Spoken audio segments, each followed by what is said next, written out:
forward to getting to know a little bit about your background and the 5 pillars of health. But before we do that, I know we're streaming in some places you wanted to mention. Yeah, absolutely. Yeah, we're happy to be here for the FitLife audience and the TEDx audience. We're happy to be partners with TEDx Boca Raton this year for their May 11th event. Also, so excited to just dig into the most important components about health, and to help you, the listener, get a really good handle on how you can take control over your health. Absolutely, absolutely. So give us a little bit about your background. Kick us off. Yeah, so I'm a naturopathic doctor and acupuncturist, but I got into medicine because I had my own personal struggles. So, when I was young, I actually struggled a lot with social anxiety. So for me, and it really put a damper on my life. I was really unable to be the best version of myself. And I know that I'm not the only one who experiences that. I know it's very common, and a lot of our listeners, TEDx and Fit Team, likely also experience swings in mood, and it can really make you feel out of control. I mean, it was so bad for me at the time that I remember I couldn't even approach the cashier to order a simple slice of pizza. I was that afraid and just kind of locked in. It felt like I was in a jail cell, kind of in my own head, just overthinking everything, judging myself, and I just couldn't get out of that cycle. So I know that people who struggle with mental emotional disease, just like that, it's all in the spectrum of disease. You have physical disease, right? The mind and body. So mental emotional disorders, physical disorders can also lead people to feel the same way. And so it was just really trying to pursue a sense of freedom for myself so that I could actually live my life. It helped me back in every way. I just want to live my life with freedom. And that's why I got into medicine, is so I can help people to do the same, to free themselves from the shackles of disease, how it can really hold you back from living the fullest life. So talk a little bit more about how you got started, where you got started, and that type of thing. Yeah, so I flew to Oregon after graduating from the University of Delaware as a neuroscience major. I was a total brain nerd and learning all about that. And we'll talk about stress later on, and there's a huge effect of stress in the brain and your health. But after that, went to Portland, Oregon, West Coast. I was a Jersey boy, born and raised, and went over to the West Coast, Portland, Oregon, for naturopathic medical school, a dual degree in Chinese medicine as well. And it really transformed my life, really seeing how natural medicine, how a natural approach, how using lifestyle can really help turn people's health around and help them make leaps and bounds changes without the side effects of conventional medicine. So really learning how to treat that root cause. And that was very eye-opening for me in the education. And so now, that's why it's all the more rewarding to help bring that type of medicine, root cause approach, lifestyle, fitness, nutrition, as you know a lot about, to medicine. Absolutely. Yeah. So let's get into the 5 pillars, and I guess talk a little bit more about that and how that came about. Yeah, sure. The 5 pillars of health. So when you're approaching your health, and all of, the listeners here I know might be struggling with some pretty common things like low energy or hormonal imbalance, weight, belly fat, anxiety, depression, like I said, digestive issues. So we see a lot of these things actually happen together. They can often come together. And so when you're struggling with these things, it's helpful to have a system for healing, an approach to healing that's sort of systematized. And that's where we came up with the 5 pillars of health. The 5 pillars of health are the 5 foundations that your body requires to heal itself. Now, just to tackle quick, an assumption about that is that your body can heal itself and that your body can change.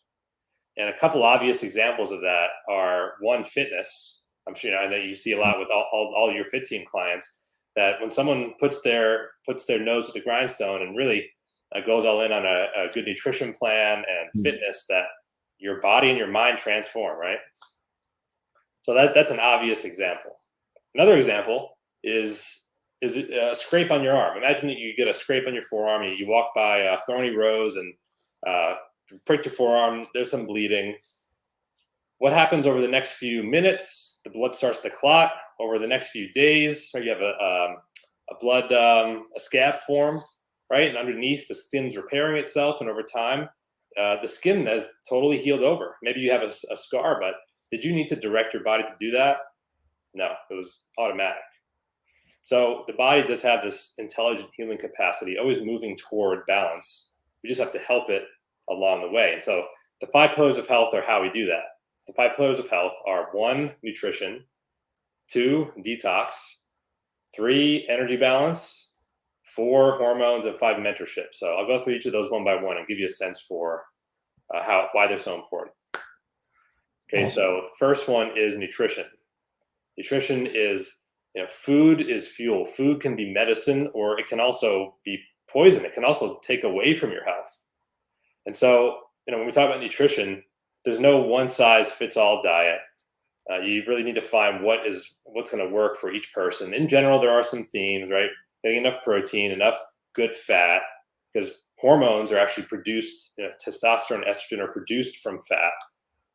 Then you have, of course, you want to get a rainbow of veggies in your diet. And that's a general kind of blanket rule for helping someone to eat a more nutrient-dense diet that will supply their body with healing nutrients rather than exhausting your body and creating inflammation. I did mention earlier that a lot of the people we see, it's very common to see digestive issues along with fatigue, along with mood imbalances and joint pain and weight. And the common theme to all those things is inflammation. Mm-hmm. Inflammation starts in your gut. Your gut is where 80% of your immune system lives. So if we clean up the diet, we can also calm immune function and reduce inflammation overall. And that's a foundational part, one of the most important. Absolutely. Right. So that is nutrition. Yeah, I love that nutrition's obviously the first one. I think everything starts there, and our diet is so key. What we're eating, and it's just for so many people, we just haven't been taught to eat right. We're eating processed foods and just stuff that is just filling us with inflammation and making us just unhealthy. That's right. I agree. And a lot of the food companies that push their products, I'm sure you noticed this too, that they don't really have your health in mind, the consumer's health in mind as the top priority. Right? It's about something else. So yeah. So you got to take it upon yourself to empower yourself. Start finding circles of support like Fit Team and other groups of people that are into health and prioritize that. And that what they're recommending is a health forward approach. So is there anything else you want to say about nutrition before we go to the next one, detox? Well, yeah, another thing is that supplements are sort of a part of nutrition, right? Think about food as primary, and supplements are important to help fill the gaps in, right? Because we know that nutrient density in today's agricultural landscape is not what it was back in the day. You need to eat 8 oranges to get the same nutrition out of 1 orange today versus back in the 70s. So supplements are important. They're there to fill the gaps in. You need both. Solid nutrition plan and the right supplements to fill the gaps in. Absolutely. So number 2, detox. Number 2 is detox. So detox is essentially your body's ability to clear out all the junk that builds up over time. Because we live in a relatively toxic world. There's toxic byproducts that are produced from manufacturing plants that gets put in the water and in the air we breathe. Even plastics that we use at home, plastics like plastic bags, plastic water bottles, even the hygiene products like toothpaste and makeup. A lot of those things contain hormone disruptors, phthalates and things like that just put a grind in the gears of your body in producing hormones. And so that's one part of detox is first looking at the source of toxic exposure in your life and removing those. Could be anything. It could be even my dad. My dad actually has a rare autoimmune disease called CIDP. It's a neurological degenerative disease. He has muscle wasting in his legs, and it's very difficult to see him go from being a avid athlete to being able to hardly even walk now. But in the last few years, we actually discovered that he had mercury fillings, and so mercury is neurotoxic, and so he removed those, and so that's one example of the whole process. Is a lot involved, but now he's able to ride his bike at the very least, and so part of that situation was getting rid of the exposure. So that's the first thing you always want to do is, clean out all your crappy products at home, your self-care products, and the crappy food, eating, non-organic food. You want to get that out, and eliminating the source of exposure. And you want to help your body to detox naturally. So your gut and your liver are two of the major detox organs your body has to eliminate toxins. And so you want to make sure that those are working at full capacity. And that comes from really eating a nutrient-dense diet, getting regular exercise, staying well hydrated, keeping stress well managed. All those things are going to help the body optimize its function, because it's all connected. It's all connected. If you would just talk a little bit more about the importance of being hydrated. Yeah. Well, we know how much of our body is water. It's more than 70 to 80%. So water is the foundation for life. And a lot of times we actually see people who have cravings for sweet or for sugar. So if you're somebody who really struggles with those things and you feel like it controls you, sometimes we confuse the signal of a craving with just being dehydrated.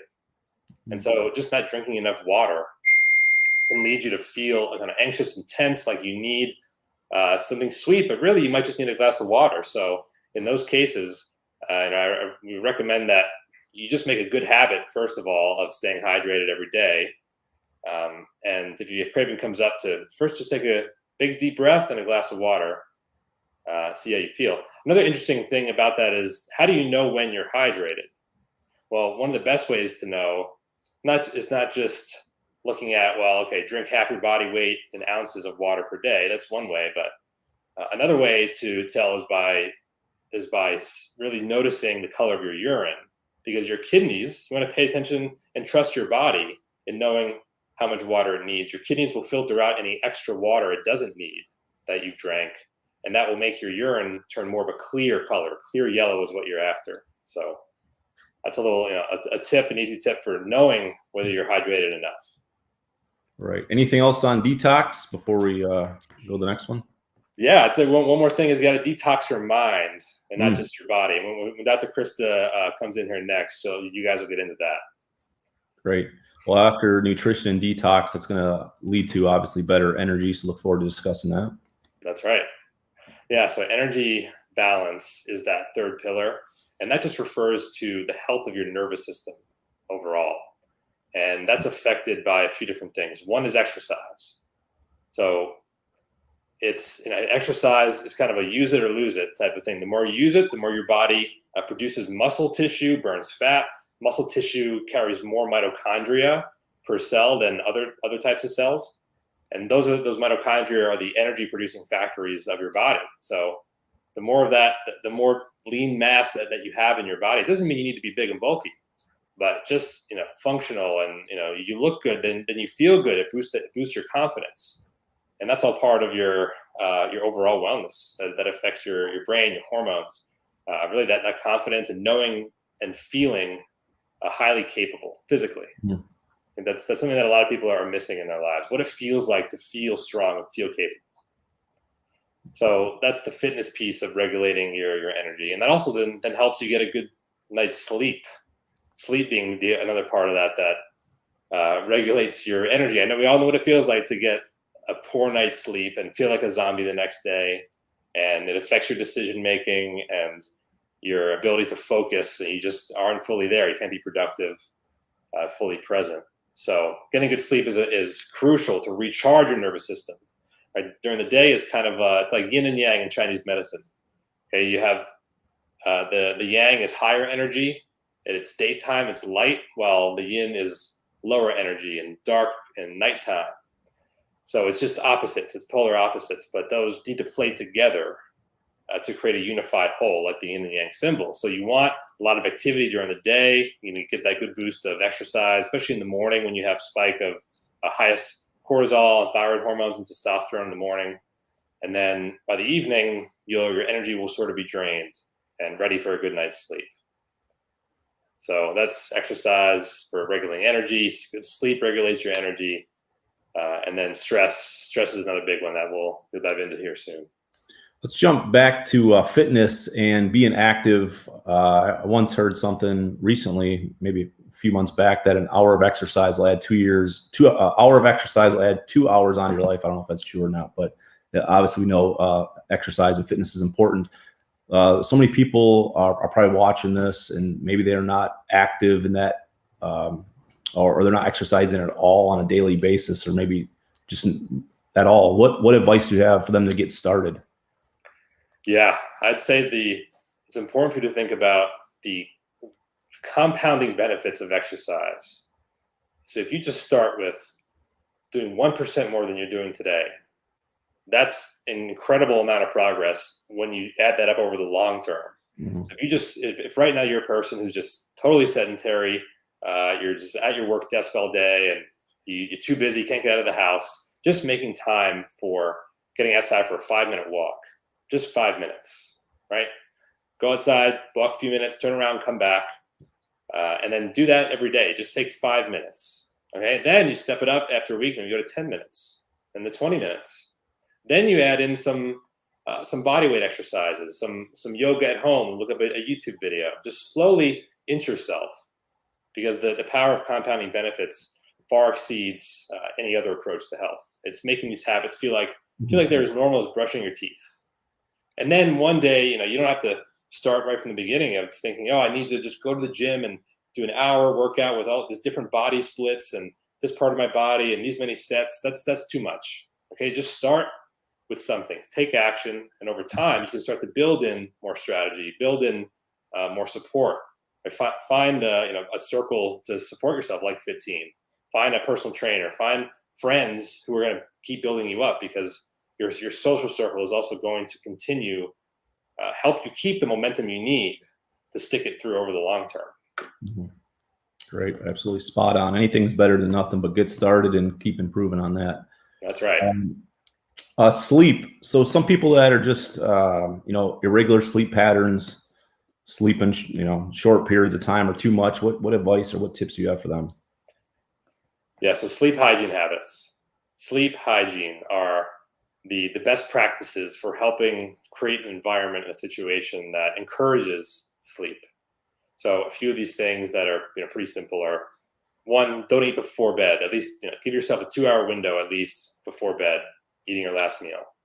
Okay, the digestive function, you want that all to just be nice and calm. Let your body just give all its energy toward falling asleep. Second is, and probably the biggest influence, is light exposure in your environment.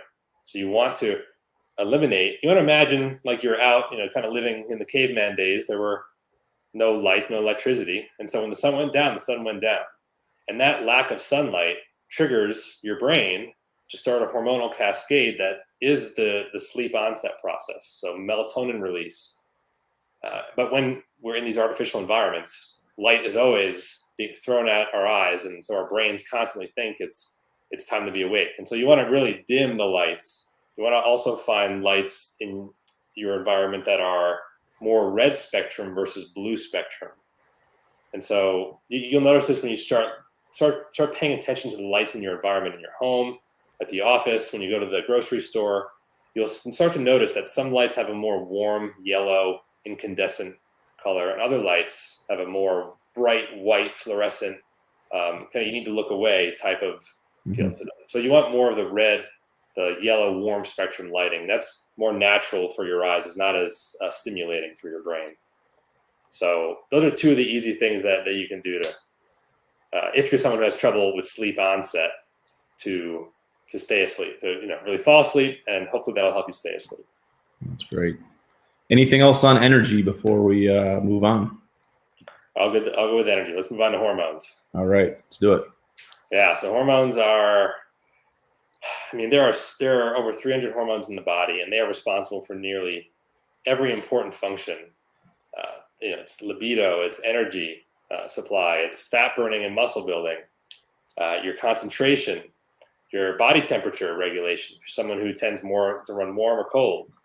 So hormones control nearly everything, and there's two different types of hormones. We can just put them into kind of two different categories here, since this is probably most relevant for most people, which is fat burning hormones and fat storing hormones.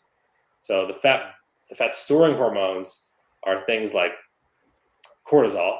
Cortisol is a stress hormone. And when we're overstressed, cortisol builds up in the body. And the rhythm of cortisol, which should elevate in the morning, like I mentioned earlier, but it helps you kick you awake, provide that sense of alertness in the morning, and then trail off during the day so that you fall into a slumber and tired to fall asleep. But when that rhythm falls out of whack, you can have trouble sleeping and difficulty burning fat. So that's one of the hormones that underlies that really stubborn weight gain. Another one is estrogen. Estrogen, which, we have it too. It's not just women, right? Men and women both have testosterone and estrogen, just in different ratios. So estrogen, which happens a lot in the aging process. Of course, hormones become kind of harder to come by. That affects estrogen and testosterone as we age. And so that can lead to a tendency toward fat storage as well. So insulin is one more when we eat sugars and carbs in the diet. That's why we really want to focus on eating a diet higher in protein and good fat and variety of vegetables. That will prevent insulin from spiking. Insulin is also a fat deposition hormone. So those are fat storing hormones. Instead, we want to really help foster the activity of the fat burning hormones, which are things like testosterone and growth hormone, thyroid hormones, all these things that are kind of like the fountain of youth and provide that sense of vitality to people. So, and the way you do that is really, again, it's by using all these pillars of health together in the right way. It's approaching nutrition in the right way and helping clear your body of all the junk, detoxing, sleeping better, working out in the right way and more consistently, managing stress. So there are supplements that you can use to help with this process. And it's different for everybody. Not everybody is going to have the same kind of hormonal imbalance. There's many hormones, and really have to do a further workup to see what's going on for you. Because what's going on for you is likely different than the next person, even if the two of you have the same symptoms. So it's usually not just one piece of the puzzle, one hormone. It's usually several different markers that we need to work with. So yeah, that's how it goes. No, that's great. What else can you share regarding fat burning? Fat burning, yeah, there is no magic pixie dust that we can sprinkle over anyone's head. And I'd say it's the most important thing is frankly, from a big picture perspective, it's commitment to the process first and foremost. Because what we hate seeing is, and I'm sure you see this too, oftentimes you see people yo-yoing with their weight, and they'll lose and gain the same 20 pounds that they've been losing and gaining back their whole life. So that's, adds up to hundreds and hundreds of pounds over a lifetime, and they just quite can't seem to get there. And so part of that is addressing the true underlying cause here. Is it a hormonal imbalance? Is it the diet? Is it sluggish liver? What's happening for you? And the other piece about it is staying truly committed to the path, because challenges will come up along the way. And it's just having that strong why, a strong vision of why you want to lose that weight, who you want to become in the process, and the loved ones in your life. Usually, it's really other people that we see that really motivate people to commit to their health and stay there, whether it's, your kids or your grandkids or your spouse, or to travel with your friends or whatever that is. So assuming that's there, probably the hardest nail to pin down when it comes to root cause is the hormones and really all these other underlying dynamics about your health, which is why it's helpful to see a professional. Absolutely. So that's going to lead us into our next thing. Obviously, we're better with someone out helping coach us or mentor us. So let's jump into pillar number 5. That's right. I mean, you think about anyone who's ever had success in anything, they've had a mentor, whether it's a musician and learning that skill, becoming a professional, or an athlete. They had coaches growing up. Learn to become a pilot. Right? You have to go through education and training and learn from experienced people. So there's no greater value than having a mentor to show you the way, to figure out the things that it might take you days, months, or even years to figure out, if you ever can really see clearly at all, because an expert's been there before many times. They've climbed the mountain. And so that's really the value of finding a mentor, wherever that is for you, in whatever area of your life, especially for your health. because without your health, what else do you really have?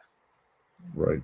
So, and the other thing to recognize too with a mentor is that part of that process is being the student and recognizing that the mentor, whether it was LeBron James or Yo-Yo Ma, the musician, any of these people who have achieved top level in their field, their teachers and coaches didn't do the work for them. Mm-hmm. They were the teacher, right? The student. They were the student under the wing of their mentor, their teacher, with the willingness to put the work in and continue past those challenges that come up, and lean on the mentor when needed, bring questions, bring challenges. And so that is really just invaluable, having both that mentor and that commitment to your vision of what you want to achieve is really the killer combination when it comes to giving yourself the best chances of accomplishing what it is that you're setting out to accomplish. Absolutely. Love it. Love it. Anything else you want to share on the 5 pillars before we bring Dr. Krista on? Just that it's, I just want to stress the importance of having a system, whether it's the 5 pillars of health or some other system that makes sense to you, is to find a system that really encompasses all the important pieces so that you're not leaving any important stone unturned, so to speak. Awesome. So, Agreed.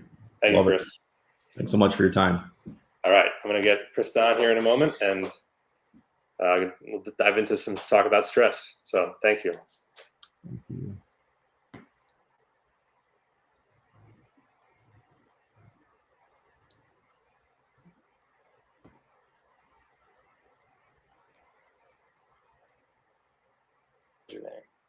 Hello, hello. Hello.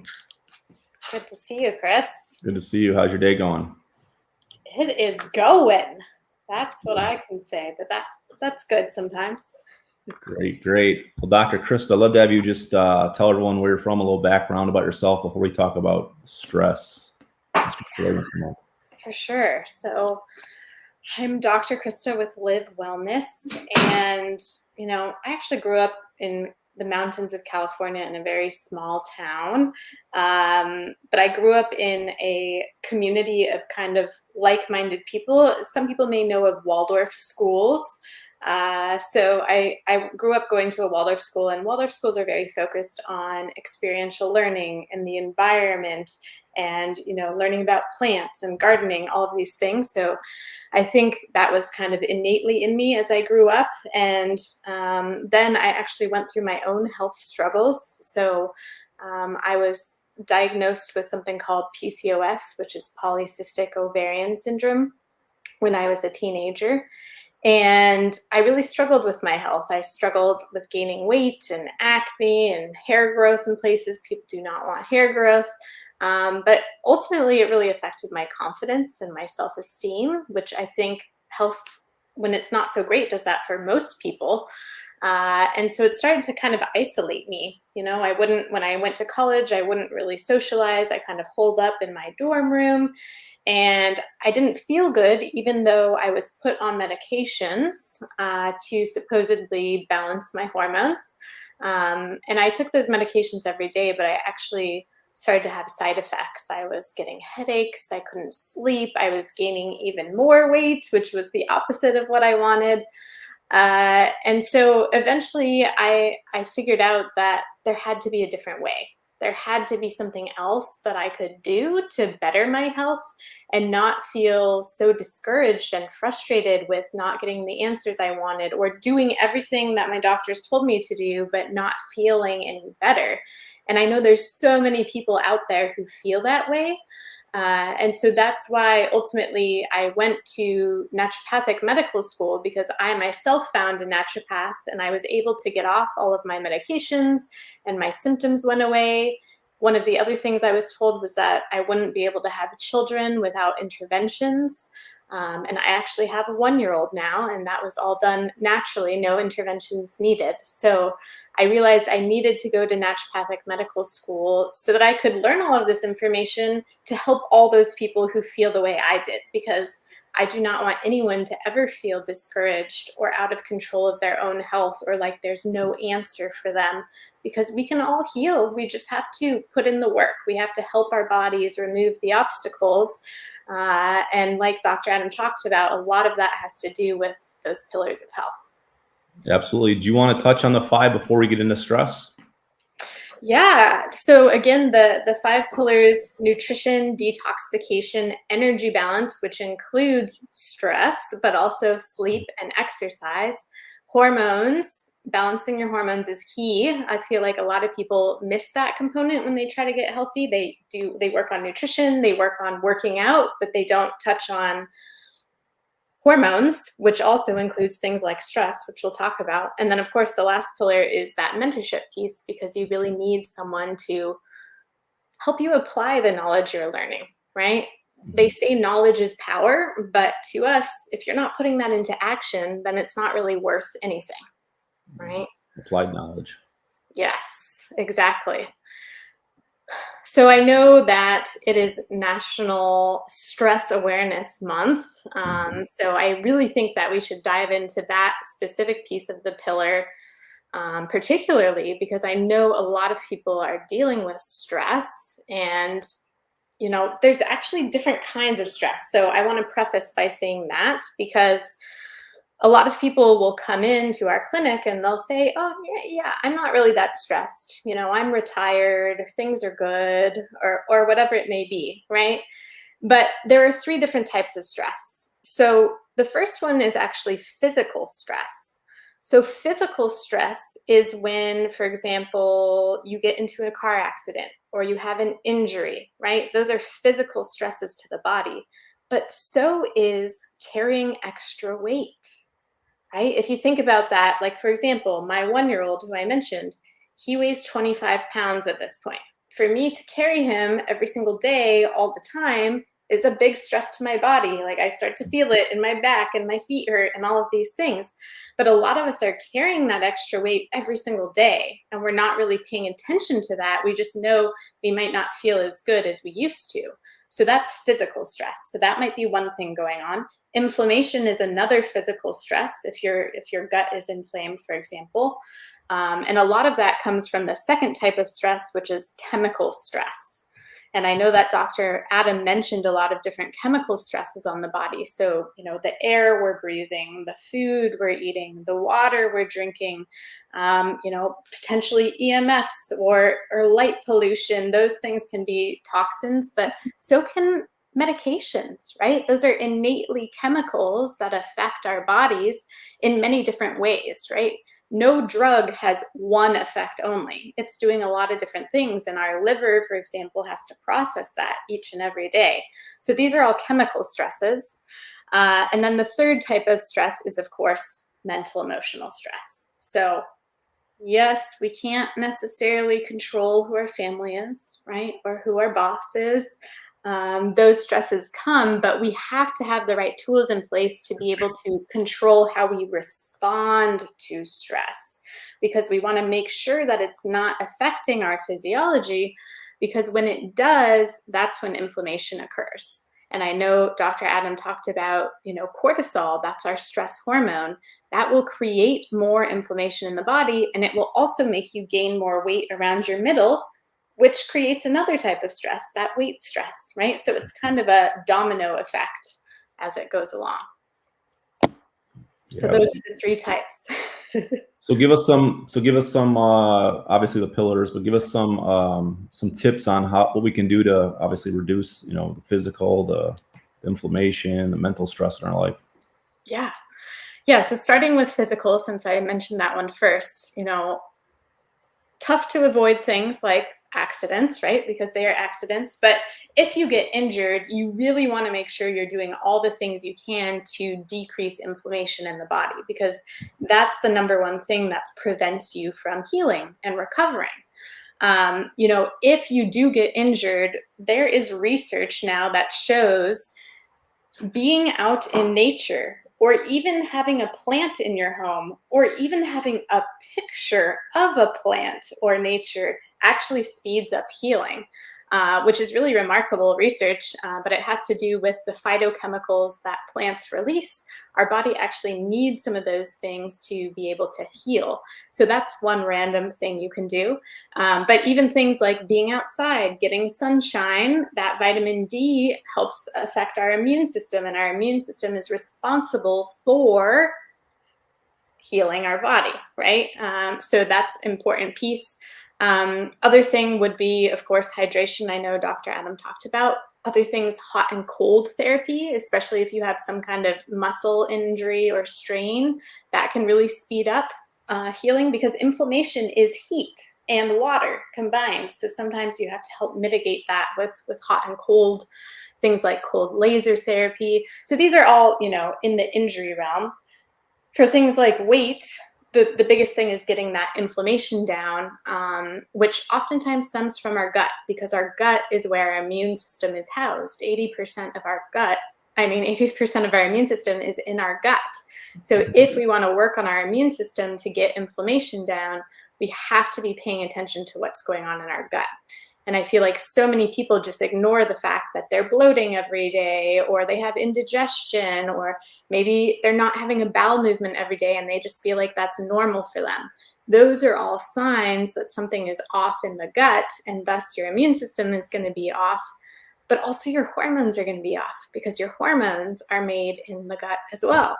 And hormones are in control of weight, essentially, right? They control inflammation, but there's also fat burning hormones and there are fat storing hormones. So that balance can be thrown off depending on what inflammatory response is going on in your gut. So that's a big thing to work on for physical stress. So then moving on to chemical stress, as Dr. Adam mentioned, detoxifying, right? Whether that be clearing things out in your lifestyle, food-wise, focusing on anti-inflammatory foods, which is going to be different for each person, because we all have different physiology and we all have different exposures and different symptoms. So we can't all eat the same foods. Even some healthy foods can cause inflammation in some people. So it's really important to work with that mentor to help figure out which foods, particularly for you, help your body heal versus which ones cause inflammation, right? So that's part of chemical stress. But again, medications, maybe there's some medications that you could be lower on, or maybe you could even get off of as you start to work on inflammation and stress and sleep and nutrition, all of these things that will help decrease that burden of chemical stress, as well as, working on the things you're putting on topically, the things you're eating, all of those that we've mentioned. So that's big for chemical stress. And then for emotional stress, number one thing I would say is really having a routine, something that helps to ground you, something that helps to calm down your nervous system, because many of us every single day are in kind of fight or flight. We got to push through, we got to get work done, we got to pick up the kids, we got to take care of our parents, whatever it may be. And so we're just kind of pushing through, and that's in that sympathetic state where we're just like running. So we need to have at least a couple times a day where we breathe, right? We allow ourselves to check in with the normal rhythms of the body. And so for me, I like to have little cues to myself to remind myself to breathe. Like, for example, every time I walk through a doorway, that's a signal, like, oh, make sure you remember to breathe. Or every time I get in or out of a car, make sure to breathe, right? So having these little cues can really help you get into that parasympathetic state. Meditation is, of course, a great thing to do. And there's different types of meditation. A lot of people feel like, I can't meditate. My mind goes crazy. It's going everywhere. Yes, that is why it's called a practice of meditation. It doesn't come easily to a lot of people, but there's different types of meditation to help you focus in. So if you're someone who your mind is everywhere all the time, you might need a physical object to focus on, like, for example, a candle flame, where that's really holding your attention. Or maybe you have some prayer beads and you count those as you're focusing on your breath, as you're sitting there, as you're feeling your body on the ground or in the chair or wherever it may be. Or maybe you need a moving meditation, something like Qigong or Tai Chi. These are meditative practices, but they involve movement. So you're actually focusing on your body a little bit more than just sitting there. So I often tell people, if you've tried one type of meditation and it didn't work for you, there are endless types that you can really find something that works for you. So adding that into your routine, adding something like gratitude journaling or a practice of saying gratitude. Research has actually shown that when you conjure up gratitude, the parts of your brain actually change from, if you were feeling anxious, if you were feeling stressed, that will go away as soon as you conjure up that feeling of gratitude. So it could be simple things like, I am so grateful that I woke up this morning, right? That I was able to step out of bed without pain, that my little child was there next to me, right? Just every little thing that you can conjure up is going to help your neurotransmitters fire in a different way to help prevent and mitigate stress, anxiety, things like that. Of course, therapy is amazing for working through stress and anxiety, depression.